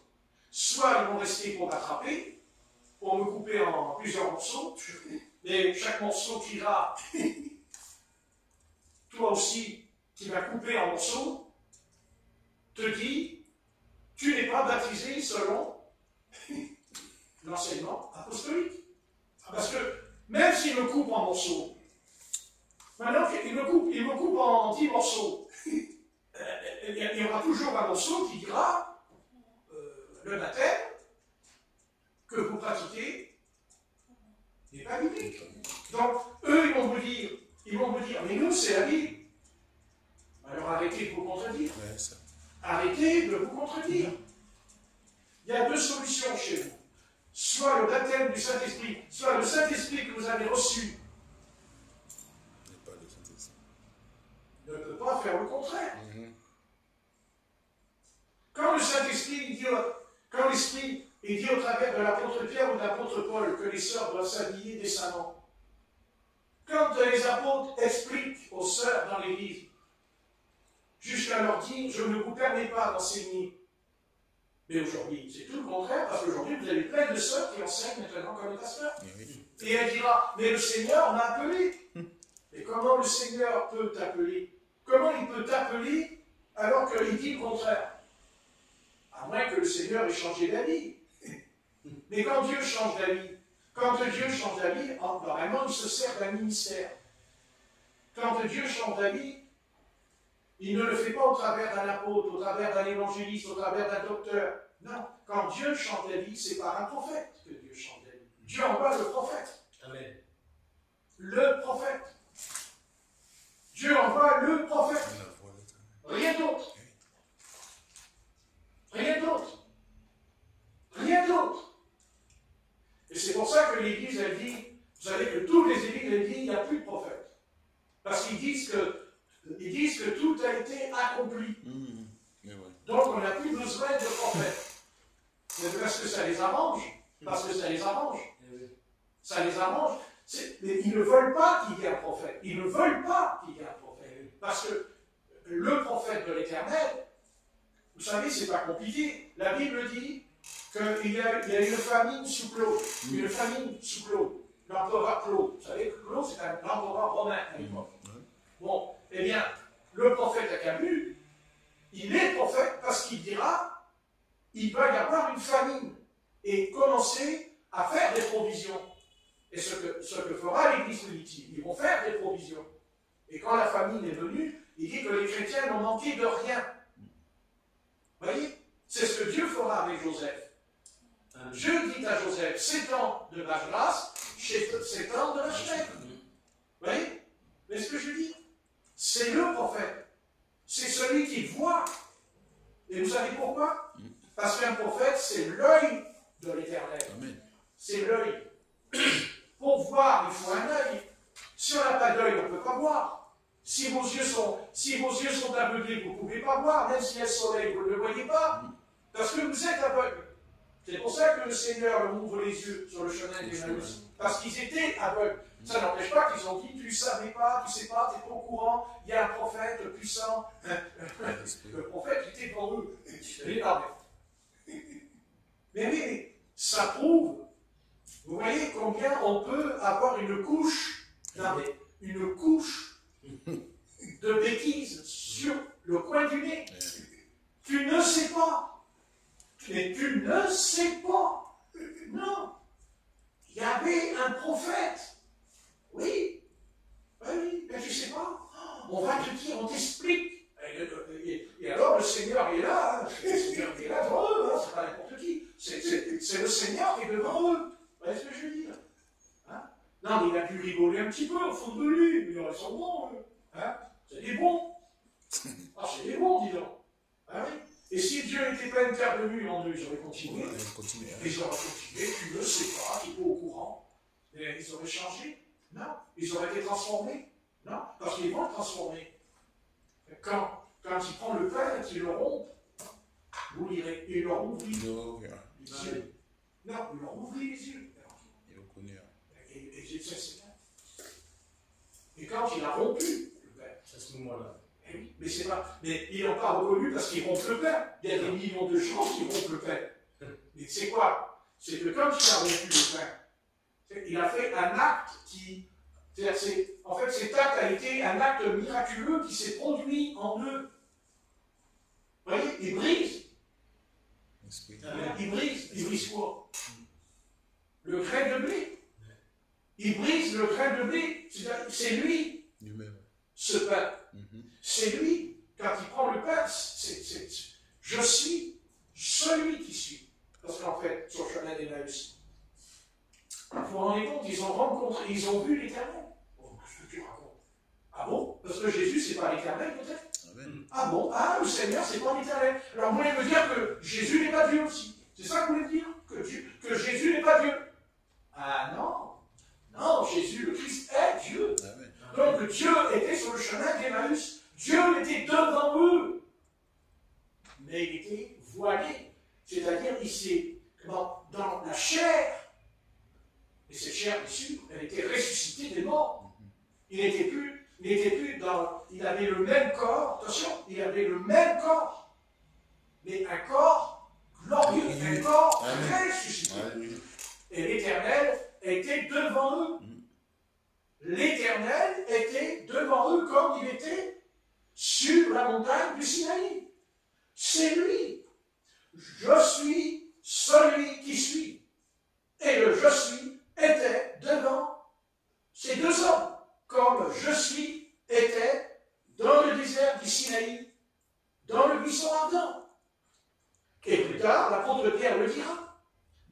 Dans son épître, Pierre le dira, qu'il était sur la montagne de la transfiguration. Il explique qu'ils étaient trois sur la montagne. Il y avait l'apôtre Jean, l'apôtre Jacques et l'apôtre Pierre. Et qu'est-ce qu'il y avait sur la montagne? Quand ils sont montés sur la montagne de la transfiguration, le Seigneur, il dit, venez avec moi. Il monte en haut de la montagne pour prier. Mais à un moment donné, il dit, son vêtement changea. Son corps changea. Il dit, plus fort que le soleil. Qui était? Qui était-il? Qui était-il?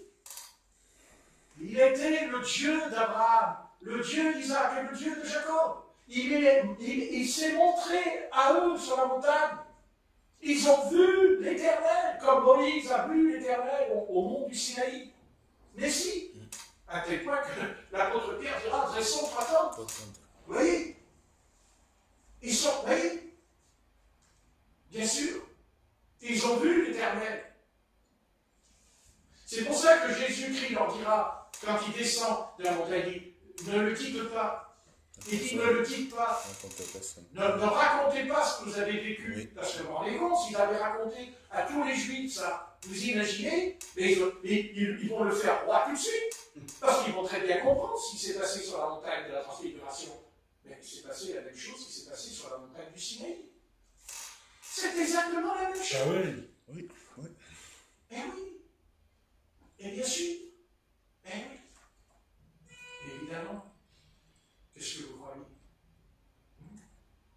Parce que sur le chemin d'Emmaüs, ils n'avaient pas encore reçu le baptême du Saint-Esprit. Le Saint-Esprit n'est pas descendu sur le chemin d'Emmaüs. Mais non. Non, le Saint-Esprit descendra quand Jésus monte. Pas avant. Mais non. La Pentecôte, c'est quand Jésus est monté dans le ciel. Amen. On était d'accord. C'est quand il est monté dans le ciel. Et quand il ressuscite, il reste 40 jours et 40 nuits sur la terre. Il n'est pas parlé que le Saint-Esprit descend dans Jérusalem. Le Saint-Esprit ne descend pas sur la terre. Non. Il n'est pas encore descendu, puisqu'il a dit, il est avantageux que je m'en aille, oui. Parce que je vous enverrai un autre consolateur, le Saint-Esprit. Et d'ailleurs, il dira, il vous conduira dans toute la vérité, parce qu'il prendra ce qui est à moi et vous donnera. Alors, comment voulez-vous? Comment le Saint-Esprit, il a pris ce qu'il a dit à la Pentecôte? Là, attendez, ça veut dire que ce que l'apôtre Pierre a reçu à la Pentecôte, c'est le Saint-Esprit qui a menti. C'est le Saint-Esprit qui a trompé l'apôtre Pierre. Quand Israël dira, homme frère, que ferons-nous pour être sauvés? Réponds, on fait quoi? Repentez-vous, soyez baptisés, en invoquant le nom qui est au-dessus de tout le monde. Parce qu'il faudrait rafraîchir la mémoire à ces pasteurs que le nom de Jésus est au-dessus de tout le monde. Amen. Non, mais je dis, il est au-dessus de tout le monde, uniquement pour chasser les démons, uniquement pour imposer les mains malades. Alors là, le Seigneur, il a son nom. Mais il n'a pas prononcé son nom. Il n'a pas prononcé le nom.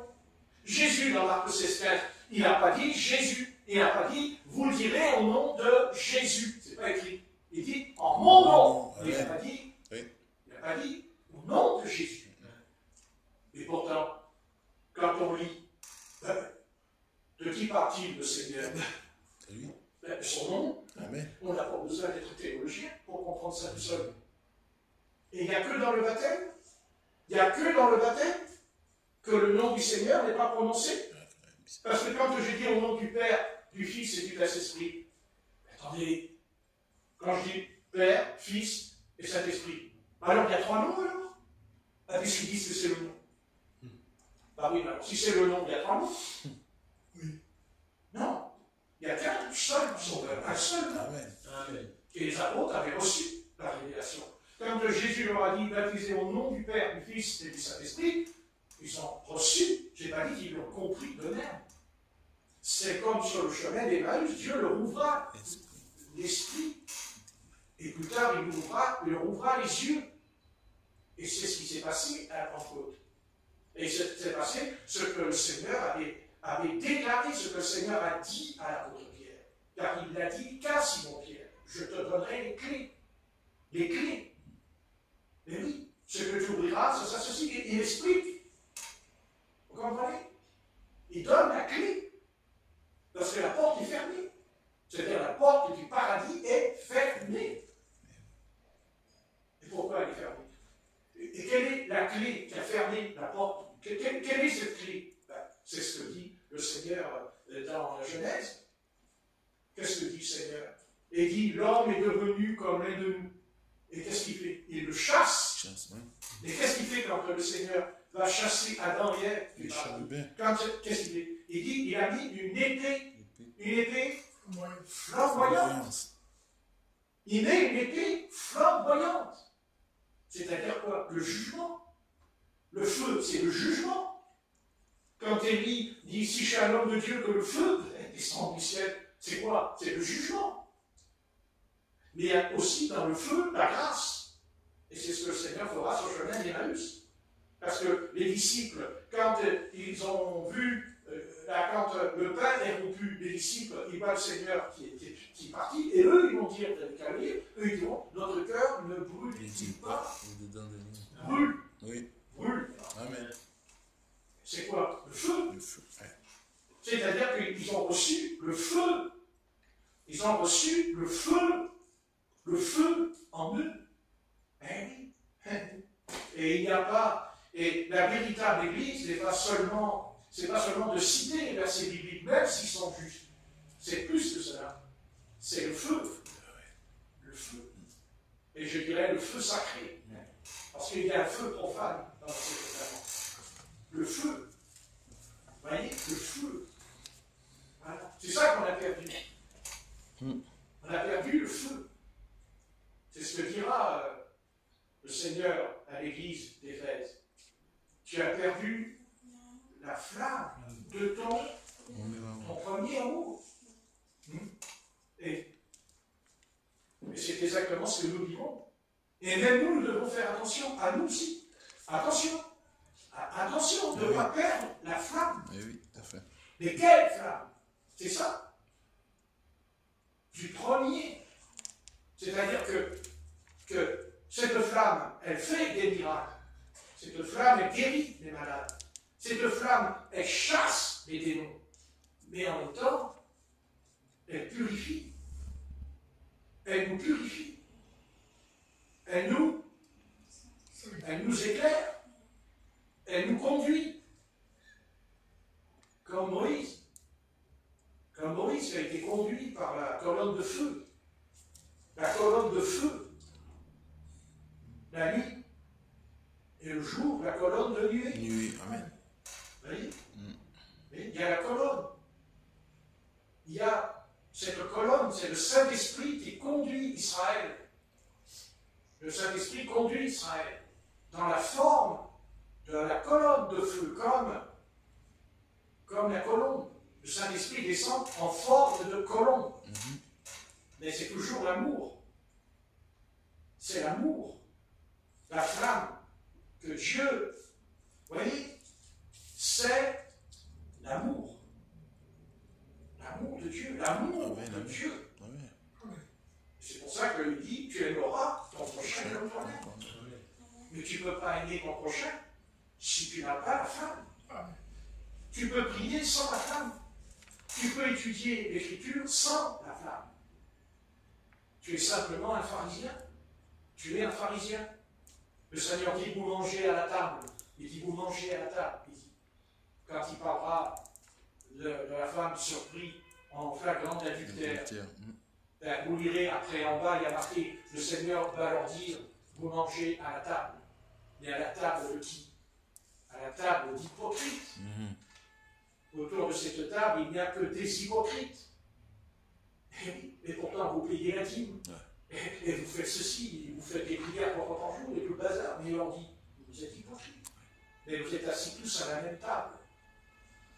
Un peu comme Michée. Vous voyez? Comme Michée. C'est-à-dire que vous avez en vous un esprit de mensonge. Si vous ne faites pas, écoutez, si vous ne voulez pas faire le baptême selon ce qui est écrit dans ce livre, vous êtes des menteurs, vous mentez à l'humanité. Vous mentez, écoutez, vous mentez à votre frère, à votre sœur quand il rentre dans l'eau. vous lui mentez. Amen. Vous dites, mais non, je ne mens pas. Et si tu mens, et qui te donne le droit de dire ça? Mais Dieu.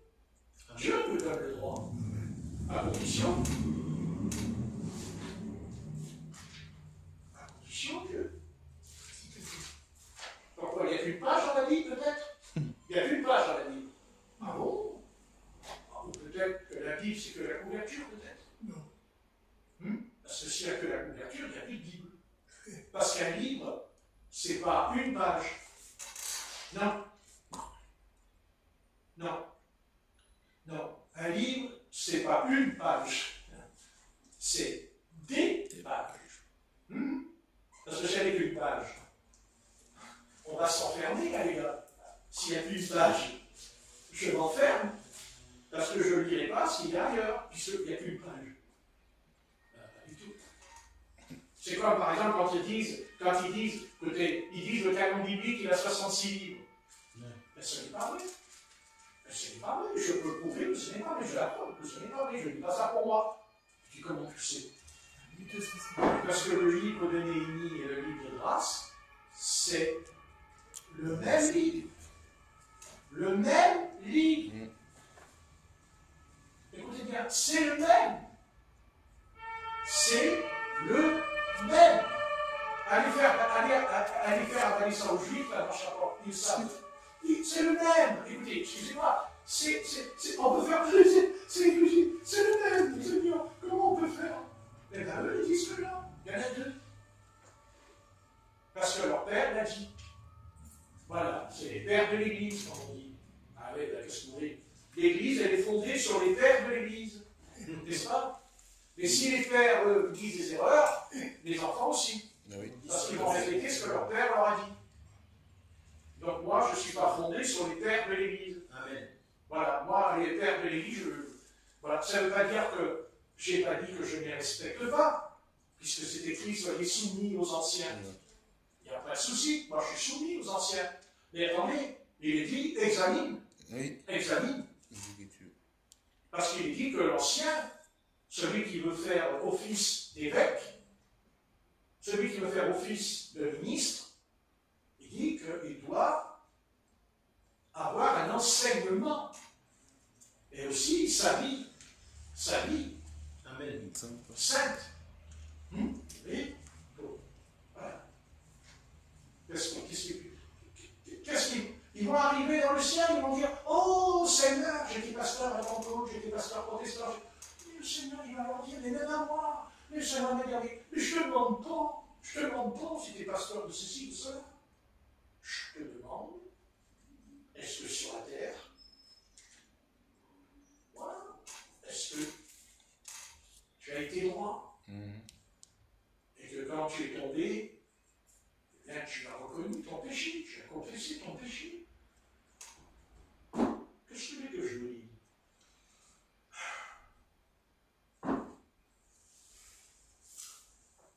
David,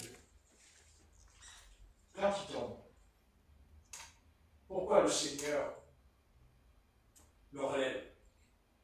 Parce que si il avait fallu que Dieu fasse exactement comme il a fait avant David. Saül. Qu'est-ce qu'il fait Dieu, Saül? Il dit, tu es toujours le roi, mais je t'enlève l'onction. Tu n'as plus l'onction. Et pourquoi?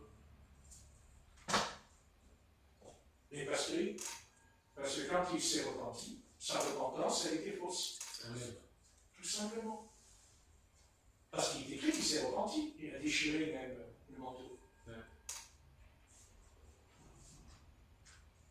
Mais l'Éternel dit à Samuel, malgré qu'il a prié toute la nuit pour lui, ne me parle plus de ses parents. C'est à faire, oui. Et oui. Et Dieu dit, j'ai trouvé un homme. Il ne dit pas, j'ai trouvé un autre homme. Il dit, j'ai trouvé un homme selon mon cœur. Et pourtant, il tombe. Et pire, il connaît un crime. Il commente un crime. il fait une lettre.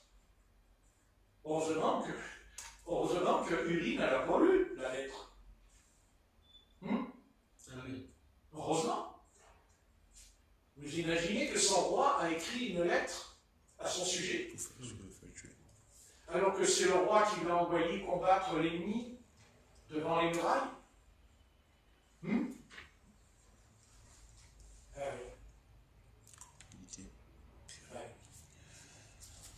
Vous savez, on peut se poser la question pourquoi cet homme qui était juste, pourquoi Uri devrait-il mourir?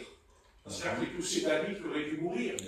Et écoutez, il lui vole son épouse et c'est lui qui meurt.